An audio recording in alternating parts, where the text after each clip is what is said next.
Hare Nama Hare Nama Eva Kevalam Kalo Nasteva Nasteva Nasteva Gatiranyatan Hare Nama Hare Nama Eva Kevalam Kalo Nasteva Nasteva Nasteva Gatiranyatan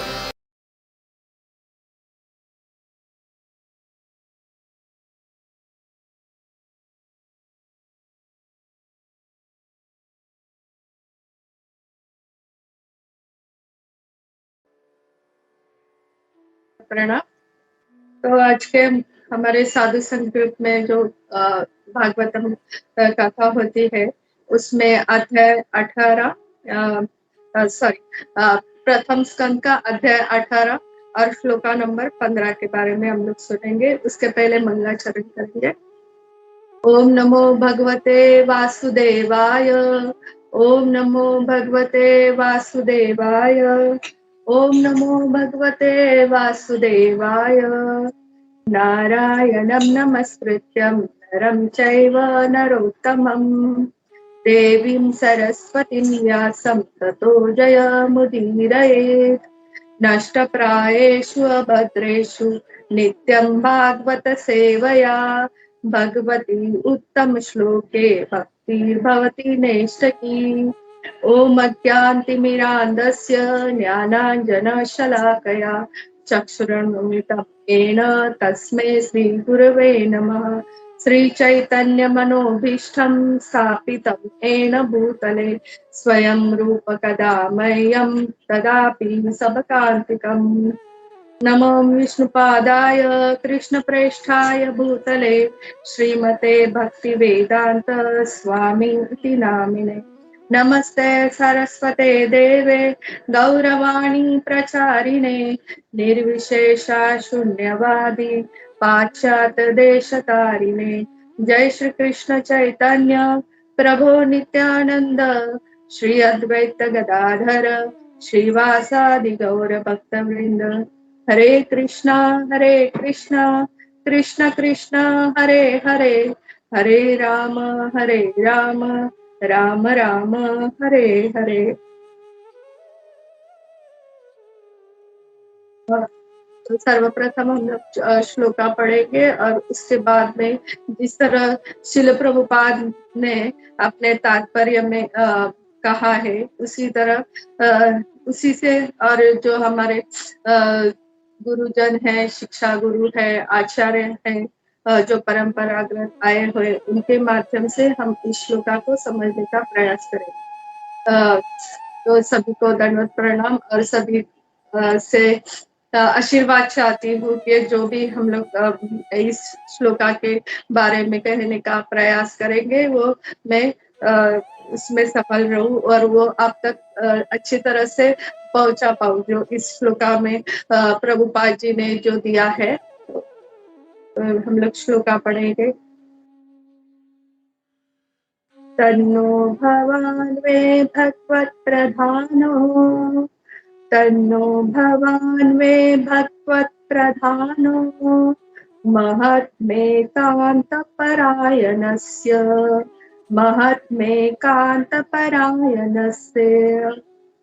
हरेरुदारं चरितं विशुद्धं हरे उदारं चरितं विशुद्धं शुश्रतां no वितनातु विदान् शुश्रतानो वितनातु विदान्।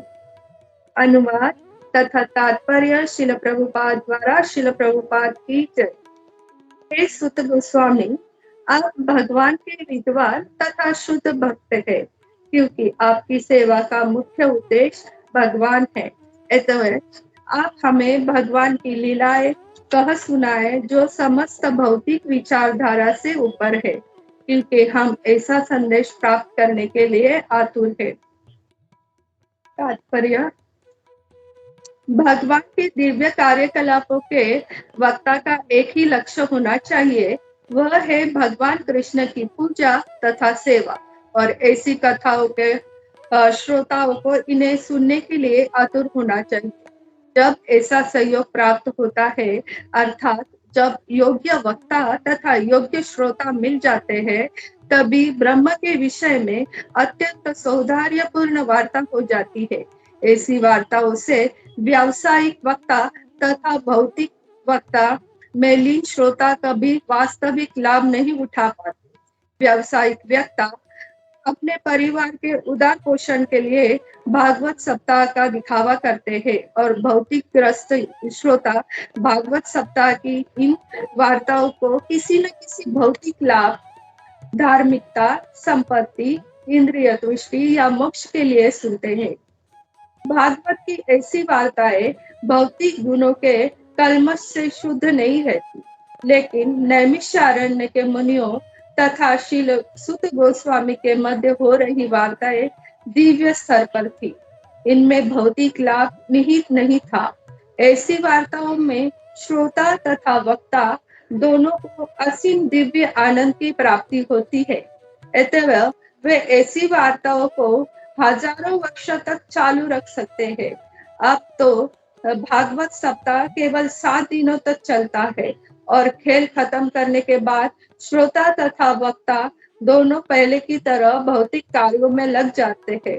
वे ऐसा इसलिए करते हैं क्योंकि वक्ता भागवत प्रधान नहीं है और श्रोता भी शुष्टताम नहीं है, ऐसा जैसे कि ऊपर कहा जा चुका है। हरे कृष्णा। तो आज के तात्पर्य में हम लोग देखते हैं जिस तरह प्रभुपाद जी समझाते हैं कि किस तरह का वक्ता होना चाहिए। वक्ता अर्थात जो भागवत कथा बोलने वाला है, भगवान के बारे में बोलने वाला है, और श्रोता जो सुनने वाला है, दोनों के बारे में बोला है कि वो कैसे होना चाहिए। वक्ता कैसे होना चाहिए, हम लोग को पता है कि हम लोग को जब भी सुनना चाहिए, हम लोग इतने टाइम से सुन रहे हैं कि कैसे वक्ता होना चाहिए और कैसे श्रोता होना चाहिए। तो वक्ता कैसे होना चाहिए, जो परंपरागत आया हो। जैसे कि पहले भागवतम, इससे पहले भी थी भागवतम, जब परीक्षित महाराज आए थे तब जो भागवतम सुनाई गई थी, उससे पहले भी थी जब महाविष्णु ने प्रथम बार चतुर्श्लोक की भागवतम ब्रह्मा जी को कही थी। फिर ब्रह्मा जी ने अपने पुत्र तथा शिष्य नारद से कही। फिर उसके बाद उन्होंने वो व्यासदेव जी को कही और व्यासदेव जी ने अपने पुत्र सुखदेव गोस्वामी से कही। फिर सुखदेव गोस्वामी जब परीक्षित महाराज को भागवत कथा कह रहे थे, तब उसी वक्त वहां पर बैठे ऋषि मुनियों में सुत गोस्वामी भी थे, वो भागवत कथा कह रहे थे। और उसके बाद वो भागवत कथा उन्होंने नैमिषारण्य में सबके हित के लिए कही। और जब उन्होंने कथा कही तब सुत गोस्वामी की एज सिर्फ 20 साल की थी और उनके जो वरिष्ठ थे सब ऋषि मुनि उनसे बहुत एज में बड़े थे और बहुत अध्यात्म में प्रगति वाले थे। लेकिन फिर भी उन्होंने कहा कि आप ही भागवतम का जो सार है वो हमें कहिएगा। वो लोग सब यज्ञ के लिए जमे थे और प्रभुपाद जी कहते कि वो कैसे वक्ता होना चाहिए, कैसे श्रोता होना चाहिए, उसके बारे में हम और आगे भी सुनेंगे।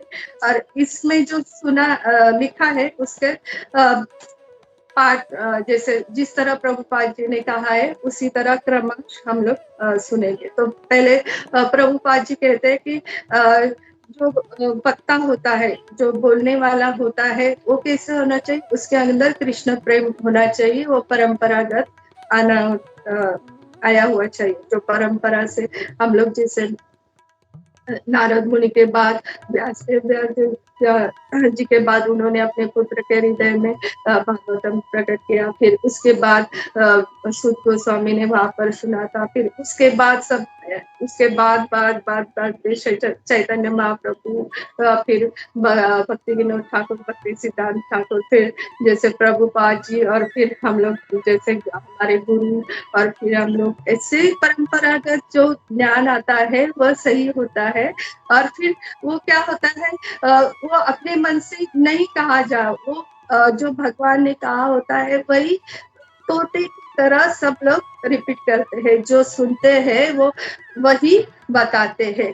तो अगर ऐसा करते हैं तो जो भगवान का कहा हुआ संदेश है वो जैसे के तैसे मिल जाता है। अगर हम लोग उसे अपनी इच्छा के अनुसार तोड़ मरोड़ कर बोलेंगे तो वो सही नहीं होता है। इसलिए वक्ता कैसे चाहिए जो परंपरागत आया हुआ है, जो परंपरागत होते हैं उन्हें वही कहने की अनुमति होती है कि जो आपके गुरु ने, जो आपके शिक्षा गुरुओं ने और जो आपके आचार्यों ने कहा है, जो आपने सुना हुआ है, जो परंपरागत आए हुए वही कहना है। और फिर हम उनसे अगर सुनते हैं तो हमें जो भगवान का संदेश है वो ठीक से मिलता है, जो भगवान के प्रति हमें प्रेम उत्पन्न होना चाहिए वो होता है। अगर और फिर उसके बाद प्रभुपाद जी बोलते हैं कि ऐसे भी वक्ता होते हैं जो सिर्फ अपने उदार निर्वाह के लिए जैसे उनको अपना परिवार चलाना है इसलिए वो भागवत पठन करते हैं। हम लोग देखते हैं बहुत बहुत बड़े बड़े पंडाल होते हैं और वहाँ पे लाखों रुपए खर्च होते हैं, बहुत बड़ा आयोजन होता है, 7 दिन की भागवत कथा होती है। जो वक्ता होता है, जो वाचक होता है, भागवत वाचक, उसे भी अपना परिवार चलाने के लिए भागवत वो पठन करता है। और जो श्रोता होता है वो सिर्फ अगर हम लोग ये धार्मिक कार्य करेंगे तो हमें कुछ संपत्ति मिलेगी या फिर उनकी कुछ इच्छा होती है, अगर मैं ये भागवतम सप्ताह करूंगा तो इससे मुझे कुछ ना कुछ लाभ होगा, मैं 7 दिन तक ये पढ़ू सुनूंगा तो मुझे वो लाभ चाहिए, इसलिए सब लोग आते हैं। अगर दोनों भी ऐसे हैं तो जो मेन आनंद होना चाहिए, जो मेन लक्ष्य है वो नहीं पा सकते हैं हम लोग। तो इसलिए प्रभुपाद जी बोलते हैं कि ऐसे श्रोता और ऐसे वक्ता दोनों ही कुछ काम के नहीं है। तो एक बार क्या हुआ था, प्रभुपाद जी बैठे थे और उन्होंने अपने शिष्य से पूछा था कि अच्छा गुरु कैसा होना चाहिए। तो सबने बोल दिया कि वो अच्छा कृष्ण भक्त होना चाहिए, उन्हें शास्त्रों का अच्छे से ज्ञान होना चाहिए, फिर वो सबके साथ सम व्यवहार करने वाला होना चाहिए। और सब कुछ ऐसे से एक एक ने बोल दिया। प्रभुपाद जी बोले ठीक है ठीक है। और फिर प्रभुपाद जी ने बोला उसमें सबसे प्रथम ये गुण होना चाहिए कि वो अपने गुरु की आज्ञा मानने वाला होना चाहिए। तो जो वही है जो गुरु के लिए है वही वक्ता के लिए होता है। जो अपने गुरु ने कहा है, अपने शिक्षा गुरुओं ने कहा है, अपने आचार्यों ने जो कहा है वो मानने वाला, सेवा करने वाला जो होता है, वो अगर बोलता है तो सामने वाले को तुरंत उसके हृदय में छप जाता है या उसे वो पता चल जाता है कि जो भगवान ने कहा है वो उसे समझ में आता है। अगर वो सिर्फ अपने कि सामने वाले को मजा आए इसलिए अगर वो बोलता है तो क्या होता है, जब पंडाल वगैरह रहते हैं तो इसमें 7 दिन की कथा होती है, फिर वक्ता भी बहुत अच्छे से ये करता है और जो श्रोता होता है वो भी आता है कि मुझे ये संपत्ति चाहिए, ये करने के बाद ये मैं आया हूँ, अगर मैं 7 दिन का ये धार्मिक कार्य करूंगा तो मुझे ये मुझे जो संपत्ति धन मिलेगा या फिर मेरी शादी होगी या कुछ भी उसके मन में जो भी है, मुझे बच्चा चाहिए, जो भी है वो सब इच्छा पूर्ण करने के लिए वो आता है कि मैं, और वो बहुत आनंद से सुनता है 7 दिन। फिर उसके बाद वो जो वाचक है वो भी अपने काम के लिए चला जाता है और श्रोता है वो भी अपने काम के लिए चला जाता है। लेकिन अगर हम लोग परंपरागत करते हैं, ये सुनते हैं, तो हमारे हृदय में हमेशा के लिए छप जाता है। वो केवल 7 दिन के लिए नहीं रहता है, वो हमेशा हमेशा के लिए हमारे साथ रहता है और इससे हमारी शुरुआत चालू हो जाती है भगवान के पास जाने के लिए। प्रेम कि भगवान के साथ जो प्रेम का आदान प्रदान है उसकी शुरुआत हो जाती है। इसलिए हमें परंपरागत जो वक्ता होते हैं, अच्छे वक्ता होते हैं, उनसे सुनना चाहिए। और श्रोता भी कैसे होना चाहिए, हमने सुना कि किसी कामना की नहीं है, हमें भगवान का प्रेम चाहिए, भगवान के बारे में जानने की हमारी उत्कंठा चाहिए, उत्सुकता चाहिए कि अरे भगवान ने क्या किया था, फिर भगवान हमारे लिए कितना कुछ कुछ करते हैं। हम लोग ने अभी देखा कोविड में एक ऑक्सीजन के लिए कितना लोगों की जानें जा रही थी, ऑक्सीजन नहीं मिल रहा था, जबकि भगवान ने ऐसे ही इतना सारा ऑक्सीजन रखा है। फिर अभी लाइट का बिल आता है, कितना आता है। भगवान ने हर एक चीज के लिए हमें इतनी सारी सुविधा करके रखी है, हम लोग उन्हें थैंक्स भी नहीं बोलते हैं। और वो कितना हमसे प्रेम करते हैं। जब हम लोग ऐसे भगवान के बारे में सुनते हैं कि कितना भगवान हमारे लिए और हमेशा हमारे साथ रहते हैं, हमारे हृदय में बैठे हुए, तो भगवान के साथ हमारा एक प्रेम का रिश्ता हो जाता है। फिर हमें पता चलता है कि हम कौन है, हम आत्मा है और हम हमेशा भगवान के पास रहते। अगर हम लोग ये सब परंपरागत लोगों से सुनते हैं तो हमें ये सब पता चलता है, और फिर हमें वो भगवान के बारे में जो सुनने की उत्कंठा होती है, उत्सुकता होती है, वो लगी रहती है। फिर हम लोग जो भी भगवान की कथा है वो आतुरता से सुनते हैं, एकदम ध्यान मग्न से सुनते हैं। अरे इसके बाद क्या हो गया होगा, इसके बाद क्या, ये सब करके हम लोग सुनते रहते हैं, उत्कंठा से सुनते हैं। तो एक बार क्या हुआ था, अमगलीला प्रभु के भागवतम में मैंने कथा स्टोरी सुनी थी। एक बार भागवतम कथा चल रही थी, जो वक्ता था वो दाढ़ी वाला था और वो ऐसे मुंडी हिला हिला के बात कर रहा था। और सामने जो श्रोता थी, जो सुनने वाली माता थी, वो है ना, उसने सुना और वो बीच में बहुत रोने लगी। फिर जब कथा खत्म हुई तो सबने उन्हें पूछा कि आपको क्या अच्छा लगा, अब क्यों इतना रो रही थी। तो उसने कहा कि ये जो बोल रहे थे बाबा, उनकी दाढ़ी देख के है ना मुझे अपने बकरी की याद आ रही थी। तो बकरी को भी ऐसी दाढ़ी है और वो भी ऐसी सी मंडी हिलाता है। तो ऐसे ही होता है कि जब हम लोग ध्यान से नहीं सुनते हैं तो हमें और किसी चीज की याद आ जाती है। तो हमें ऐसे नहीं करना है, हमें जो ज्ञान लेना है वो लेना है। और दूसरा ये भी हो जाता है, हम लोग संग में बैठे हैं लेकिन हमारा ध्यान कहीं और है, तो इसकी वजह से हमारे से अनजाने में वैष्णव अपराध होता है। तो ऐसा नहीं करना चाहिए, हमें ध्यान से सुनना चाहिए। ध्यान से सुनने से हमको दो चीजों की प्राप्ति होती है, दो तीन चीजों की प्राप्ति होती है। एक तो हम लोग वैष्णव का संग मिलता है, दूसरे हमें भगवान के बारे में ज्ञान होता है, और तीसरा अगर हम लोग बहुत ध्यान से प्रेम से सुनेंगे तो भगवान के प्रेम में और जो हमारा हम लोग आध्यात्मिक धन जमा करते हैं उसमें हमारा और ये होता है, बढ़ोतरी होती है। तो इसलिए हमें हमेशा ध्यान से सुनना चाहिए। और फिर उसके बाद प्रभुपाद जी ने और एक बोला है कि हम लोग जहाँ भी जाते हैं वहां पर देखते हैं कि जब भी भागवतम की कथा होती है तो एक ही वक्ता होता है, वो बोलता है और दूसरे सुनते हैं। फिर क्या, जब कथा खत्म होती है तो सब लोग अपने अपने रास्ते जाते हैं। और एक बात जो है वो मैं बोलने के लिए भूल गई कि अगर हम लोग ध्यान से सुनते हैं तो उसके लिए हमें किसी स्कूल या कॉलेज जाने के और हर एक चीज ऐसे पढ़ने की जरूरत नहीं। उसका एक एग्जांपल है कि जब पहले के जमाने में ऋषि मुनि थे, वो जो सब लोग बच्चे लोग को अपने यहाँ पर छोड़ते थे, आश्रम छोड़ते थे पढ़ने के लिए। से क्या कहते हैं, क्या कहते हैं, गुरुकुल गुरुकुल में छोड़ते थे। गुरुकुल में छोड़ते थे तब सब जो गुरु माता होती थी, वो ऋषियों की वाइफ होती थी, वो उन्होंने कभी पढ़ा नहीं था, उन्हें कभी किसी ने सिखाया नहीं था। लेकिन जो उनके पति जो बच्चों को सिखाते थे वो सिर्फ सुनती थी।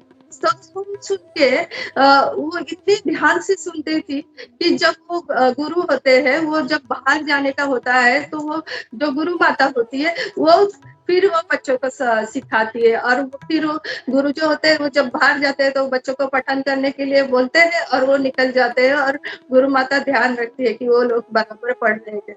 उन्हें किसी ने सिखाया। तो ये होता है ध्यान से सुनने का फायदा। अगर हम लोग ध्यान से सुनेंगे तो हमें क्या प्राप्त होता है।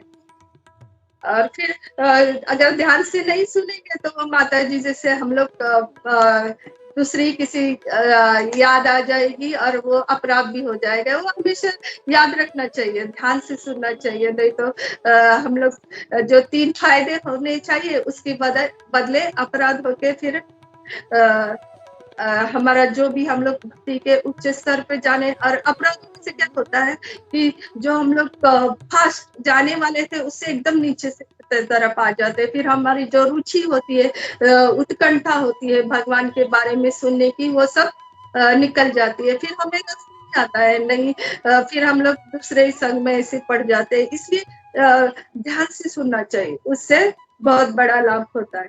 और जैसे अभी मैंने कुछ देर पहले कहा था कि सब जगह ऐसे होता है कि एक वक्ता बोलता है और बाकी सब सुनते हैं, और उसके बाद क्या जब कथा होती है तो वक्ता भी अपने भौतिक कार्य में लग जाता है और श्रोता भी अपने भौतिक कार्य में लग जाता है। लेकिन हमारे यहाँ प्रभुपाद जी ने इतना अच्छा आयोजन करके रखा है कि जब भी भागवत कथा होती है तो उसके बाद प्रश्न उत्तर का समय रहता है। उसके बाद सब पूछा जाता है कि आपके क्या प्रश्न है, आपको क्या समझा, क्या समझ में नहीं आया, या क्या अच्छा लगा, क्या नहीं किया। ये सब अगर ऐसे ये सिर्फ प्रभुपाद के यहाँ पर है, हमारे यहाँ पर है और कहीं पर भी ये नहीं है। तो इसलिए हमें प्रभुपाद जी के बहुत बहुत धन्यवाद कहना चाहिए, क्योंकि हम लोग पूछ सकते हैं तुरंत क्लास के बाद कि आपने ये बोला, ये मुझे कुछ समझ में नहीं आया, आप कहिए। और कुछ भी समझ में नहीं आ रहा है और आप जो ये बता रहे हैं ये कैसे हो सकता है। अभी हमारे यहाँ कितनी सारे प्रश्न रहते हैं हर एक बच्चे के कि कैसे हम लोग हमें जो हम लोग जपा करते हैं उसके लिए कितना ऐसा आनंद नहीं आता है, तो उसके लिए क्या करे, और हर एक चीज के लिए। फिर इसके बाद क्या हुआ, परीक्षित महाराज ने जब बचपन में उन्हें मारने की कोशिश की थी, तब कैसे हुआ, सब लोग कितने ध्यान से सुन रहे थे ना तभी। तो ऐसे अगर और फिर उसके बाद कभी कुछ छूट जाता है तो प्रश्न आता है, तो दूसरी जगह वो सब प्रश्न पूछने के लिए कुछ भी नहीं रहता है। तो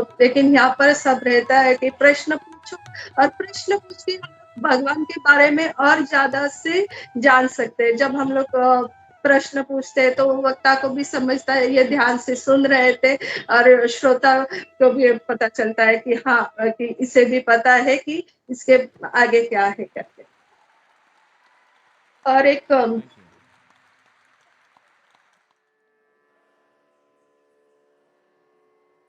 और जो यहाँ पर प्रभुपाद जी ने कहा है कि अच्छा श्रोता और अच्छा वक्ता अगर होता है तो हमें भगवत प्रेम मिलता है। तो यहाँ पर लास्ट में प्रभुपाद जी कहते हैं कि यहाँ पर जो नैमिषारण्य में जो मुनि और जो जमे हुए थे उनके अंदर जो वार्ता हो रही थी वो दिव्य स्तर पे थी। तो नैमिषारण्य में ये लोग क्यों मिले थे? तो एक बार क्या हुआ था, हमें पता है कि परीक्षित महाराज को सुखदेव गोस्वामी जी ने भागवतम सुनाई थी, और उस वक्त सुत गोस्वामी भी वहां पर थे, और उन्होंने तभी पता चला था कि कलयुग आया है और कलयुग के लक्षण क्या है। वहां पर जो सब ऋषिगण थे उन्हें फिर से चिंता लगने लगी। वो तो उच्च स्तर पे थे, उन्होंने तो अपना सब कुछ पा लिया था, लेकिन उन्हें जन सामान्य लोगों के लिए बहुत कुछ करना था। उन्हें ऐसा लग रहा था कि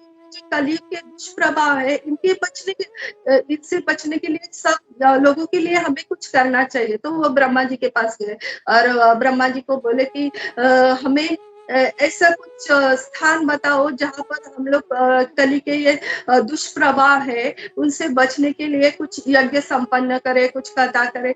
तो ब्रह्मा जी बोले ठीक है, और ब्रह्मा जी ने अपना चक्र छोड़ा और वो नैमिषारण्य में आके गिर गया। तो नैमिष्य का मतलब होता है चक्र, और चक्र की धूल, अरण्य का मतलब होता है वन।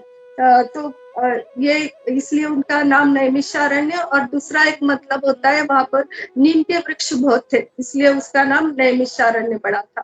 और तब वहां पर वो सब लोग ऋषि लोग आए थे और उनका मेन मकसद क्या था कि जो भी कलयुग के लिए जो दुष्प्रभाव है उसको कम करने के लिए या उसे बचाने के लिए और अध्यात्म की और सारे लोग कैसे जाए उसके लिए क्या हम लोग यज्ञ करेंगे और इसलिए वो लोग यज्ञ करते थे और उसके बाद में वो लोग भागवत कथा भी करते थे।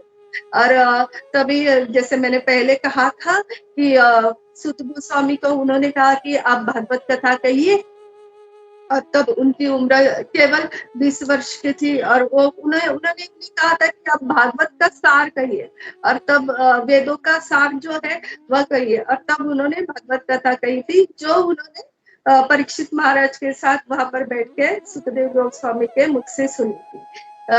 वो कही और वो उनका तो इसके लिए क्या था जो श्रोता है जो भागवत कथा कहने वाला था उसका कोई अपना स्वार्थ नहीं था, निजी स्वार्थ नहीं था कि ये मुझे इसलिए कहना है या इससे मेरा बहुत पब्लिसिटी हो जाए या जो भी है इसके मुझे इसके लिए इंद्र का पद मिले या उसके लिए उसे तो सिर्फ जन कल्याण के लिए वो करना था। और जो श्रोता है वो भी इतने उत्कंठा भरे हुए थे कि क्या वो तब क्या कहा था भागवत कथा में वो सब, इसलिए वो क्या और वो अरण्य जो नैमिष अरण्य का स्थान था वो पृथ्वी के मध्य में और इसकी वजह से पृथ्वी का मध्य स्थान है वो और इसी वजह से वो श्रोता और वक्ता है वो दोनों का मन का मिलन हो जाता है और उनका ध्यान इतना ऐसे तो हम लोग 8 सेकंड तक भी ध्यान नहीं लगा सकते लेकिन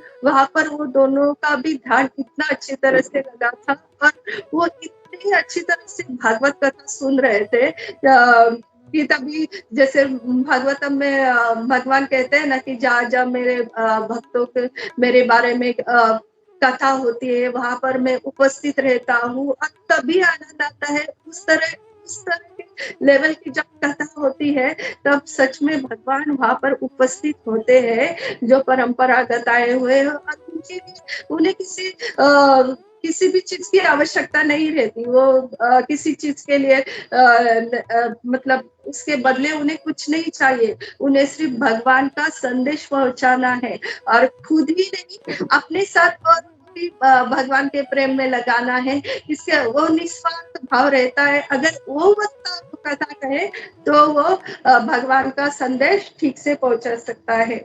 और यहाँ पर आएगी कि अगर किसी के मन में ये प्रश्न आ सकता है कि व्यास देव जी ने यहाँ पर जो लिखा है, हम लोग अभी भागवतम पढ़ते हैं और वहां पर सुत गोस्वामी और अभी तो हम लोग कर रहे ब्राह्मण बालक द्वारा महाराज परीक्षित को शाप और परीक्षित महाराज का चल रहा था, परीक्षित महाराज और सुखदेव गोस्वामी चल रहे थे। फिर बीच में कैसे सुत गोस्वामी आए, जो रेगुलर है उन्हें तो पता है लेकिन जो नए हैं बीच में से आए उन्हें कैसे पता चले, तो इसके लिए ये शॉर्ट में बता देती हूँ कि जैसे ये कथा चल रही थी तभी पहले भी मैंने बताया उस टाइम सुत गोस्वामी थे और जो सुखदेव गोस्वामी व्यासदेव जी से सुन के गई और सुत गोस्वामी उन्होंने भी सुखदेव गोस्वामी से सुन के गई थी। लेकिन ये सब होने वाला था उससे पहले व्यासदेव जी ने ये सब लिखा था और तभी व्यासदेव जी ने तभी सुत गोस्वामी का भी नाम लिखा था कि व्यासदेव जी है वो स्वयं भगवान का अवतार भी थे। हमने देखा था 24 अवतार में और वो पहले क्या होने वाला है वो जान सकते थे हमेशा, इसलिए उन्हें पहले से पता था कि इसके बाद ये कथा अभी परीक्षित महाराज को सुनाई गई, फिर उसके बाद सुत गोस्वामी नैमिषारण्य में कह गए, ये पहले से पता था इसलिए यहाँ पर लिखा था। और इसमें ये श्लोका में हम लोग अगर देखेंगे तो उत्तम श्लोका प्रवक्ता और उत्तम श्रोता दोनों का आता है। तो उत्तम प्रवक्ता कौन है? उत्तम प्रवक्ता है सुखदेव गोस्वामी और उत्तम श्रोता कौन है? परीक्षित महाराज। दूसरा उदाहरण कौन है? उत्तम वक्ता है सुत गोस्वामी और उत्तम श्रोता कौन है, वहां पर जितने नैमिषारण्य में जितने शौनक मुनि और जो भी 88,000 ऋषिगण जमे हुए थे, वो सब उत्तम श्रोता थे। हरे कृष्णा। तो यहाँ पर मैं अपने वाणी को विराम देती हूँ, और मुझे जितना समझ में आया था, जो भी अपने शिक्षा गुरुओं से और जो भी आचार्यों से सुना हुआ था, जो परंपरागत आया हुआ था, उसी में से मैंने समझाने की कोशिश की। इसमें अगर कुछ गलती हो गई है तो इसके लिए मुझे क्षमा करना, और जो भी गलती हो मेरी अपनी होगी। हरे कृष्णा। हरे कृष्णा माता जी, दंडवत प्रणाम। बहुत बढ़िया क्लास था माता जी, बहुत अच्छा। और आपने काफ़ी डिटेल्ड इंफॉर्मेशन देके आपने काफ़ी मतलब बोलते हैं ना, बारीकी से ये बताया था, हर चीज़ का इंफॉर्मेशन दिया था। थैंक यू माता जी, बहुत अच्छा क्लास। हरे कृष्णा। हरे कृष्णा कुंजेश्वरी माता जी, दंडवत प्रणाम। बहुत ही मधुर क्लास था माता जी। लास्ट में जो आपने उत्तम श्लोका के बारे में बताया, थोड़ा और एक बार रिपीट कर सकते हैं? जो उत्तम श्लोका कौन है, क्या है, थोड़ा बताएंगे प्लीज? थोड़ा से रिपीट करिए। हाँ, हरे कृष्णा प्रभु। उत्तम श्रोता है परीक्षित महाराज, और नैमिषारण्य में जो ऋषिगण जो जमे हुए थे वो सब, और सुत गोस्वामी भी फर्स्ट टाइम उत्तम श्रोता में आते हैं। और बाद में उत्तम वक्ता कौन होते हैं, जो बोलने वाला होता है, वो सुखदेव गोस्वामी उत्तम वक्ता, जो उन्होंने इतनी अच्छे से भागवतम कही कि परीक्षित महाराज को तुरंत भगवत धाम मिला। और दूसरे उत्तम वक्ता है सुत गोस्वामी, उन्होंने दूसरी बार भागवतम पहली बार सुनी थी, इसमें वो उत्तम श्रोता भी थे, और दूसरी बार इतनी जैसी सुनी थी वैसी ही उन्होंने रिपीट की थी वक्ता बन के, तो इसलिए वो दोनों बार उनका भी नाम आता है। हरे कृष्णा। थैंक यू माता जी, मुझे जानकारी नहीं था, एक सीखना मिला आपसे। थैंक यू माता जी, बहुत मधुर क्लास था। हरे कृष्णा, दंडवत प्रणाम। हरे कृष्णा प्रभु। अच्छा माता जी, बहुत अच्छा क्लास था माता जी। और जैसे आपका के बारे में, तो आप जैसे बोले थे, तो राधा गोपीनाथ जी प्रभु मुझे याद रहा था, उनके लेक्चर में हमेशा बताते थे कि वक्ता कैसा पोस्टमैन की तरह एज इट इज जो मैसेज है वो देना चाहिए। तो याद आ रहा था। और माता जी, जैसे आपने बताया कि हम लोग को भागवतम कैसे ध्यान से सुनना चाहिए, और माता जी ने जैसे भागवतम के बारे में बैकग्राउंड हो गया। और माता जी, दूसरा एक चीज मैं इसमें ऐड करना चाहता था, फॉर माय प्यूरिफिकेशन। जैसे बताया कि श्रील प्रभुपाद जी की वजह से हम लोग को मिला है, जो कि हम लोग कुछ सोच भी नहीं सकते। और अगर हम लोग देखेंगे कि बाहर की दुनिया में, हमारे इधर पहला कैसा होता था, एक 5 साल पहले एवरी ईयर हम लोग इधर हरिनाम सब, जो कि 7 दिन का रहता था, और बहुत सारे वक्ता आते थे उधर, जो लाइक तुकाराम जी के बारे में या भगवान के बारे में ऐसा बोलते थे। लेकिन वो अल्टीमेट जो है वो मैसेज ही नहीं दे पाते थे। तो अगर किसी को कि अगर आप पूछेंगे कौन भगवान है, तो कोई बोलेगा भगवान साईं बाबा बोलेंगे, कोई बोलेगा कि ये देवी है, वो देवी है। तो जैसे आपने जैसे बताया कि वो परंपरागत नहीं होगा, तो अल्टीमेट मैसेज होगा। जैसे हमने वो एग्जांपल देखा था कि ऐसे ही कथाकार जो रहते हैं, कीर्तनकार, उनको पूछा गया था कि उनको वो बोल रहे थे कि आप भगवत गीता में लिखा है कि आप चाय पी सकते हैं, तो उसमें वो बोल रहे कि उसके कोट करो, तो उसने वो सरोवर से चाहम। तो मतलब हमें lecture. Thank you so much. माता जी, मेरा एक क्वेश्चन था माता जी। हाँ प्रभु, पूछिए। हाँ माता जी, यहाँ पे जैसे आपने जैसे यहाँ पे अभी वक्ता और श्रोता के बारे में आपने बोल रहे थे ना माता जी, तो वी कैन अंडरस्टैंड श्रोतागण जो है, मतलब वो इतने दे आर, मतलब वो प्यूरिफाई होने के लिए सुनते हैं। So that is one part है श्रोतागण का। बट वक्ता जो है, अगर वो शुद्ध नहीं है और अगर उसके अंदर भौतिक इच्छा है, So whether we should give the class, अपने क्लास देना चाहिए या नहीं, अगर बिकॉज इट अफेक्ट्स जो सामने जो श्रोतागण है उनके ऊपर भी इफेक्ट गिरता है। तो जो वक्ता है उनको किस मतलब अगर उनके अंदर इच्छा है वगैरह, भौतिक इच्छा वगैरह है, so he should sit in the vessel और उन्हें नहीं बैठना, वो थोड़ा मेरे को पूछना था। हरे कृष्णा प्रभु।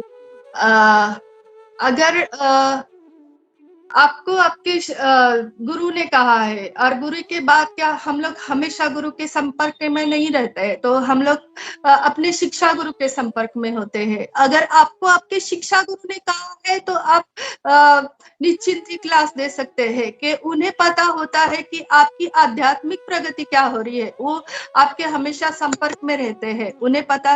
और जब वो अगर आपको कह रहे हैं कि आप ये करो, तो उन्हें ये भी पता होता है कि आपके अंदर कोई भौतिक इच्छा है, तो भी वो अगर आपको कह रहे हैं कि आप ये कहो, तो इससे क्या होती है, उनकी शुद्धि होती है। जो वक्ता होता है वो अगर पहले पहले बोलने लगता है तो उनकी जब वो कथा सुनता है तो उसके लिए वो पहले खुद मनन करता है, पढ़ाई करता है, तो और फिर क्या होता है, उसकी तीनों बातें होती है।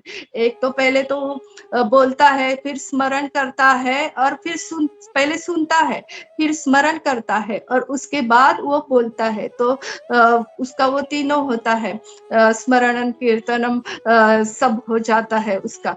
तो इसके और वो जैसे वो जिसके लिए वो अभ्यास करता है, तो जिस भी श्लोका के ऊपर या उसे जो भी बोला गया है, तो वो उसी तरह से फिर अपने आचरण में वो लाने लगता है, क्योंकि वो सब भक्तों का संग कर रहा होता है। और उसे अगर उसके गुरु ने कहा है कि आप ये करो, तो उन्हें इसलिए वो कहते हैं कि आप भागवत कथा कहो, जब भी वो लायक नहीं रहता है, इसलिए बोलते हैं ना कि मैं इस लायक नहीं हूँ। शिल प्रभुपाद खुद बोलते हैं, वो इतने बड़े भगवान के भक्त है, जगत गुरु है, फिर भी वो बोलते हैं कि मेरे गुरु की कृपा है इसलिए मैं बोल पाता हूँ। इस ऐसे ही गुरु की कृपा होती है, और इसलिए वो बोलते हैं हम लोग को कि आप बोलो, क्योंकि उससे क्या होते है, वो जो वक्ता होता है उसकी शुद्धि होती है, और जो वो बोलता है वही वो अपने जीवन में उतारता है। और जबकि पहले उसके जो इच्छा होती है वो फिर धीरे धीरे खत्म होती है, इसलिए फिर उसके जो गुरु होते हैं वो बोलते हैं कि आप बोलो। और जब वो बोलते हैं तो हमें सेवा लेनी चाहिए, क्योंकि वो हमारी शुद्धि के लिए, हमारी आध्यात्मिक प्रगति के लिए हमसे ये कहते हैं कि आप बोलो। हरे कृष्णा।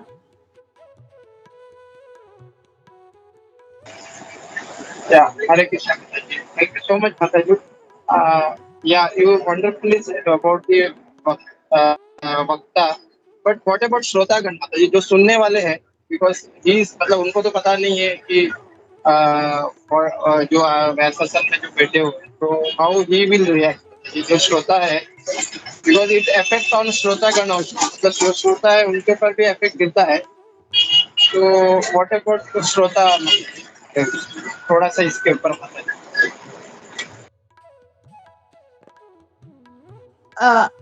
अगर वो परंपरागत आया है, तो जैसे अगर हमारे जो गुरु महाराज है और हमारे जो बड़े बड़े आचार्य है, अगर हम लोग उनसे सुनते, अगर सपोज हम लोग अमर लीला प्रभु, सार्वभौम प्रभु, और उनसे अगर हम लोग जो बड़े बड़े आचार्य उनसे अगर कुछ सुनते हैं, तो हमें उनका हर एक बात हमारे समझ में आ जाएगी और हर एक बात अच्छी लगेगी। और जो अभी आपने कहा कि हाँ हम लोग अगर बोलेंगे तो श्रोताओं को हाँ सारी की सारी ना समझ में आ गए जाए, लेकिन 2-4 तो समझ में आ जाएगी, वो एक दिन के लिए उतना तो काफी है।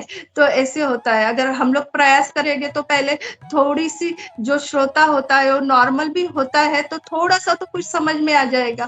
फिर बाद में हमारे पर भी इतनी शुद्धता आती है कि हम भी धीरे धीरे करके सारी बात नहीं समझा सकते हैं, और वो भी उनकी भी पात्रता बढ़ती है। Thank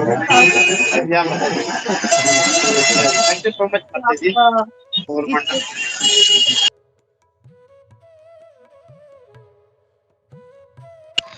या हरे कृष्णा। थैंक यू सरोदय प्रभु, बहुत अच्छा क्वेश्चन पूछा कि अगर वक्ता अगर शुद्ध नहीं है तो क्या, and how it will effect the श्रोता ऑल्सो। तो एक हम लोग एग्जांपल ये भी ले सकते हैं कि जो वक्ता जितना पावरफुल होगा, जितना pure, powerful means I mean to say pure होगा, ऑटोमेटिकली उसका मैसेज जो है उतना ही टचिंग होगा। इसके लिए हम लोग देखते हैं कि इतने सारे महाराज लोग जब आते हैं, वो लोग जब बोलते हैं तो इमिडिएटली हमारा चेंज ऑफ हार्ट हो जाता है, ट्रांसफॉर्मेशन हो जाता है। लेकिन अगर अशुद्ध है तो वो बोलने से भी उसका इतना इफेक्ट नहीं होगा। वो उसका हम लोग ये ऐसा देख सकते हैं जैसे इलेक्ट्रिक पावर हाउस है, तो अगर वो 10 वोल्ट वाला देने वाला पावर का जो है ट्रांसफार्मर है तो वो उतना ही देगा। कोई 220 वाला है तो वो उतना देगा। तो जैसा वक्ता होगा, जितना प्योर होगा, वो उतना जो है वो श्रोता पे वो इफेक्ट करता है। तो ये हम लोग ऐसा समझ सकते हैं इसको कि श्रोता जो है वैसे भी नॉर्मली जो है, मतलब श्रोता जो है, मतलब is just there to listen. मतलब पात्र क्यों बोलते हैं उसको, पात्रता क्यों बोलते हैं, क्योंकि पात्र यानी एक बर्तन होता है। वो कभी कभी हम लोग देखते हैं कि वो he is eager to hear. तो जब जब सुनता है, जब ही इज ईगर, तो ही विल कीप ग्रास्पिंग। लेकिन कभी कभी क्या होता है, कभी जो पात्र अगर उल्टा हो तो उसमें कितना भी कुछ भी डाला जाए तो वो समझ में नहीं आता उसके, वो क्योंकि पात्र ही उल्टा है, उसमें कितना भी पानी डालते जाओ, उल्टा घड़ा बोलते हैं हम लोग, तो it is never going to fill. तो it also depends very much on the जो श्रोता ऑल्सो। श्रोता को भी उतना ही ईगर होना चाहिए सुनने के लिए, जैसे कुंजेश्वरी ने कहा कि उत्कंठा होना चाहिए उसका सुनने के लिए।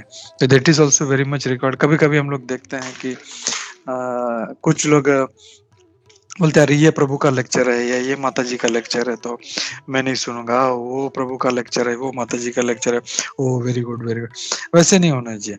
दिस ऑल जो जब व्यासासन पे बैठ रहा है तो he is a representation of Srila Vyasadev. तो उसमें जब हम लोग ऐसा अपराध बुद्धि करते हैं तो then it is dangerous for us. वो नहीं होना चाहिए। तो श्रोता को वो एक चीज ध्यान रखना चाहिए। और यहाँ पे और एक चीज मैं ऐड करना चाह रहा था, इसका अपना जो सुत गोस्वामी थे, तो सुत गोस्वामी वो मतलब उन्होंने सुना था पूरा 18,000 जो श्लोक था वो सुना था। और वो इतने मतलब उनको श्रुतिधर कहा जाता है, मतलब वो सो इतने ये थे, पावरफुल लिसनर थे कि उन्होंने 18,000 का जो श्लोक एक ही बार सुना था। हम लोग तो 20 बार भी सुनते हैं तो उसका मात्रा हम लोग गलत बोलते हैं, बट उन्होंने एक ही बार सुन के as it is, and it was not immediate, कुछ टाइम के बाद हुआ था, तो एज इट इज मतलब इवन जो मात्रा था इट वाज एग्जैक्ट, आ का ऊ या ई नहीं कर दिया उन्होंने। सो वैसे जो है मतलब श्रोता का ये भी एक जो है मतलब क्वालिफिकेशन है जो सुत गोस्वामी देखते हैं, which is very difficult in today's world. Hare Krishna.